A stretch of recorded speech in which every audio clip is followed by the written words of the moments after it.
What's up, everybody? Concerned Mom here. I've been playing a lot of Mercenaries lately. I've been having a lot of fun with it. So much so that I wanted to make a little guide for the team comp. It's been doing really well for me. First, we're going to go over the units, just kind of individually go over their equipment and whatnot. Then we'll kind of go over the order of play of the team. And then I'm going to commentate over a game I played earlier against another ladder player.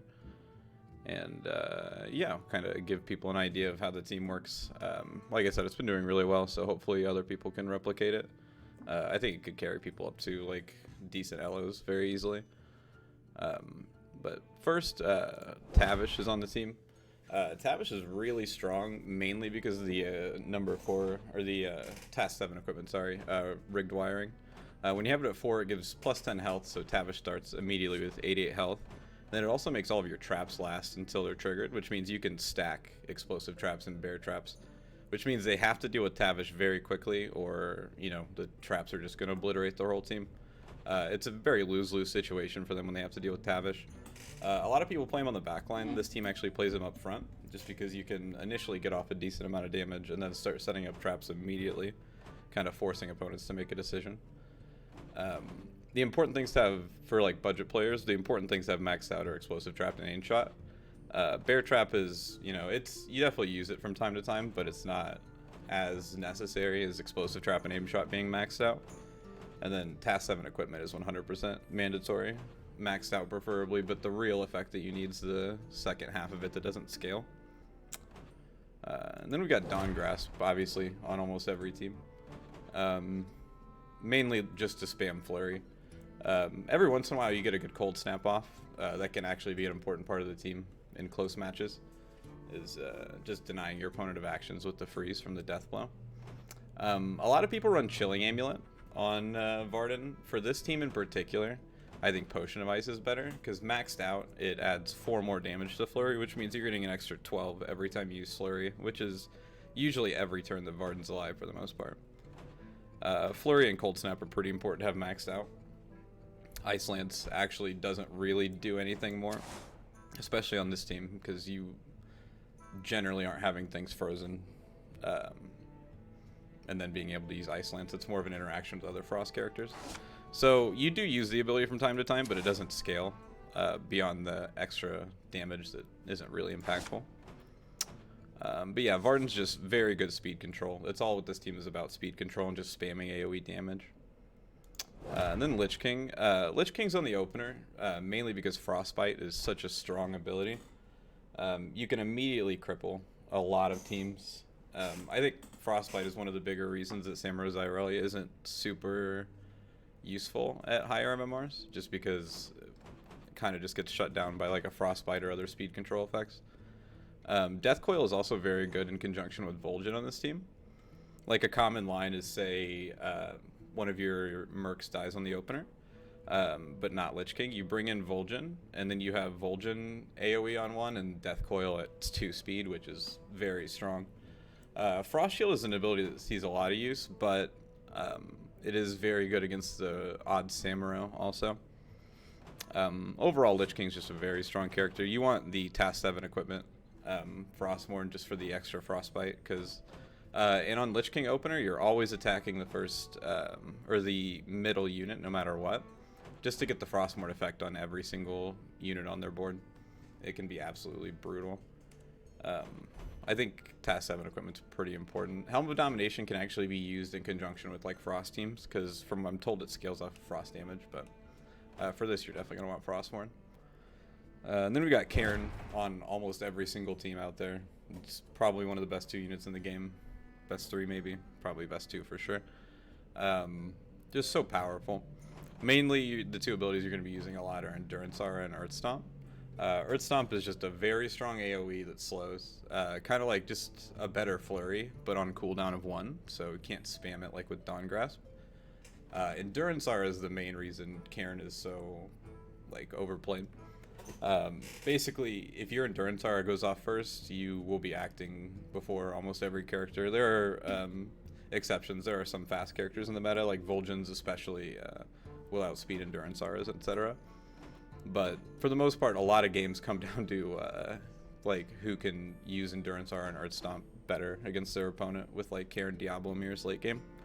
Reincarnation, I believe, is the task 2 equipment, or maybe the level 30 equipment, but it is very important on Karen. Absolutely absurd. I actually don't have mine maxed out. I should probably do some tasks soon. As far as abilities you want to max out for sure, Endurance R and Earth Stomp. Ancestral Uppercut's not super important. You will use the attack, but it only scales up by health. So it definitely relevant. Can be avoided if you're a budget player. Diablo, the other pair to the Karen Diablo on almost every single team. Endurance R with Fire Stomp is probably the strongest combo in the game, at least currently.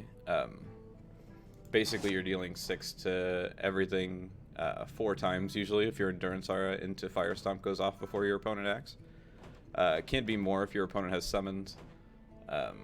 Also deals double to casters, so it's 12 per to casters. It adds up to an insane 48 damage on a full Fire Stomp.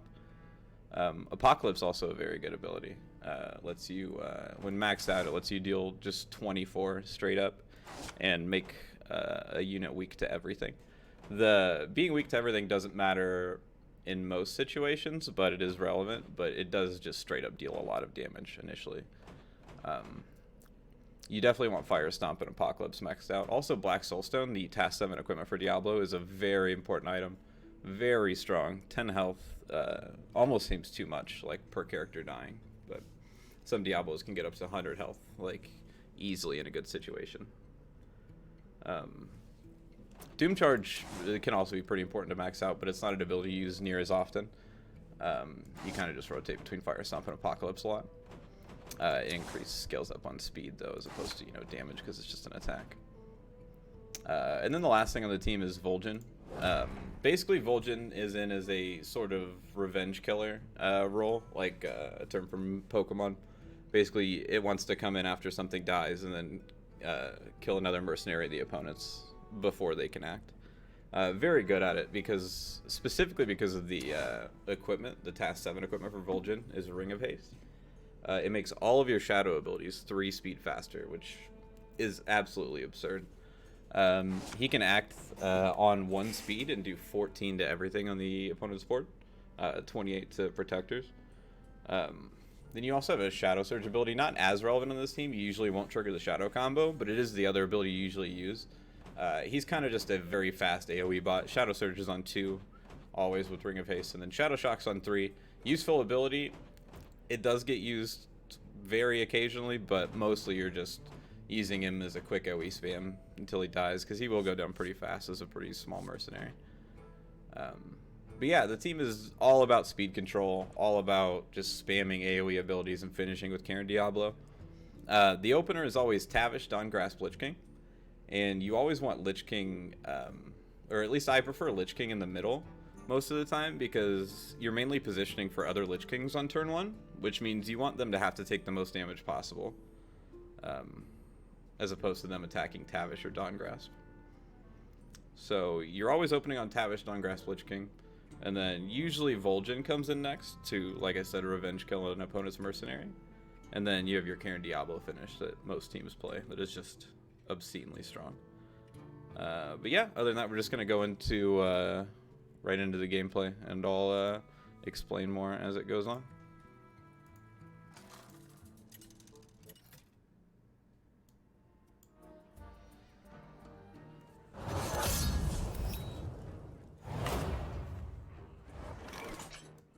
Sorry.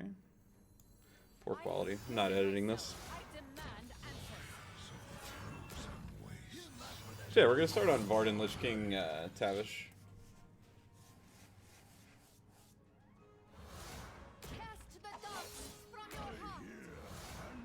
Opponent is a Stammrose Irella main. This is a very interesting opener from them. I can kind of see Anduin though. There's a lot of AoE in the meta. So yeah, we're always gonna go for Flurry turn 1 on Varden. Always gonna go for Frostbite on the middle unit turn 1 on Lich King. And then Aim Shot, you usually just want to try to get anything that's weak to it. In this situation, I believe I go for Anduin, because most likely the Tavish is not going to get damaged here. And Anduin can be important to take down quickly, because he can scale very fast with his equipment that lets him gain additional health when he heals things. Opponent opens on Lich King here. We're not able to finish him. So speed control comes down. Frostbite just cripples Xyrelis Amuro. Lich King finishes himself, but gets the Frostbite off. So yeah, we're bringing Vol'jin next. The AoE will just kill Anduin here.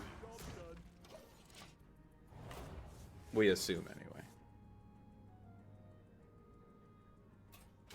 On turn 2, pretty much always explosive trapping with Tavish. You just want to get them going as soon as possible since you can stack them. And it does have a 1-turn cooldown. So Vol'jin will act first, deal 14 to everything here. Followed by the explosive trap being set up.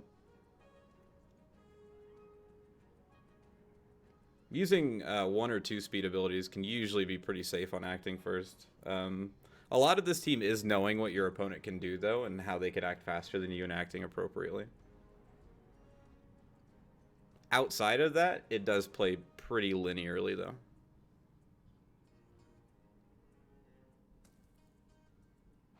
If that's a word.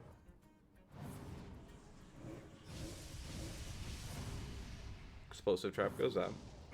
So the mirror image is going to come out on Vol'jin here. High priority target for them. We actually get pretty unlucky with the flurry. The Xyrella goes for a heal on Anduin that saves him because we got unlucky with the flurry and hit the double mirror image. So yeah, almost always Karen's coming in next. Diablo is an option here because he does have 2 casters down. But I usually like Diablo to come in last, if possible. There are situations where you will switch it up.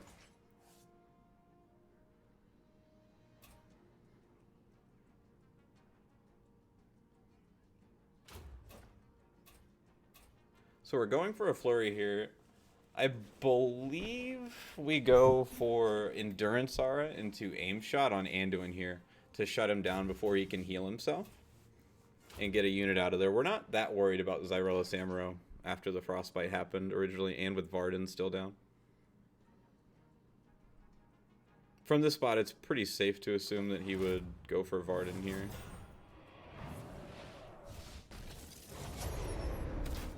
But yeah, Anduin goes down.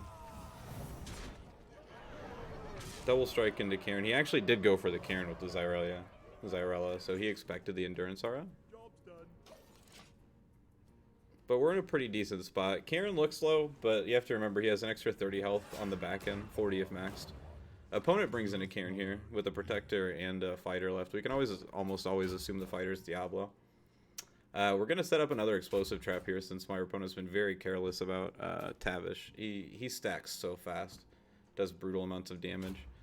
Varden just using Flurry every single turn, pretty much.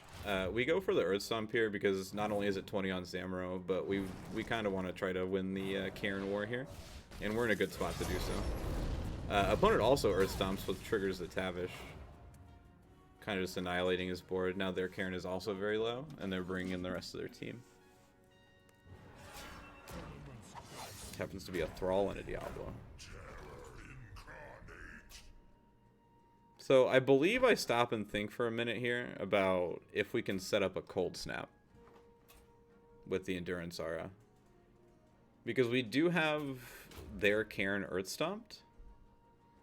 But the problem is the Diablo and the Thrall are both fresh off the bench. They're not slowed at all here. So we really can't go for risky Cold Snaps. We kind of just want to apply a Flurry to the board. Because remember, we still have Diablo on the back end. We don't even have our finisher out yet.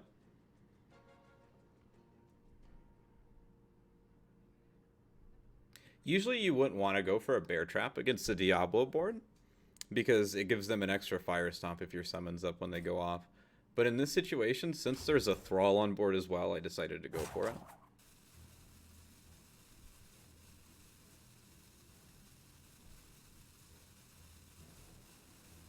For anyone who doesn't know, Thrall's Task 7 equipment gives him Wind Fury, which makes him a brutal clear for fighters.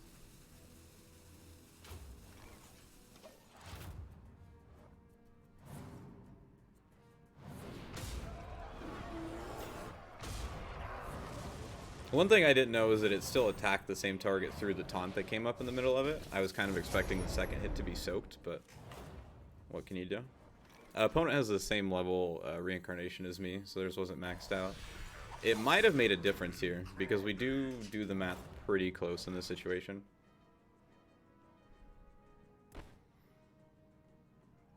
Their Karen is not slowed at all because of the reincarnate. Like, the flurry happened as it killed and was reincarnated, and after the Earth Stomp, so it's not slowed at all, which means we can't really win an Endurance Aura race there. So instead, we're just going to go for the slow play. We're going to go for the slow the board. We also have just a lot of incidental AoE damage here, which means that our opponent is just kind of get worn away here.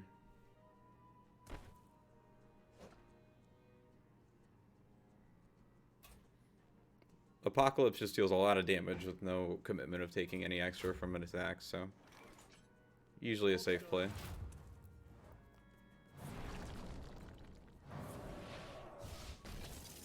So Karen goes down to the flurry. The bear takes out Thrall, and yeah, it's just done from there. So yeah, that's generally how you can expect the team to work out. It's fairly consistent, like I said, fairly linear. Just learn the speeds, what you're looking for against opponents, and that's about it.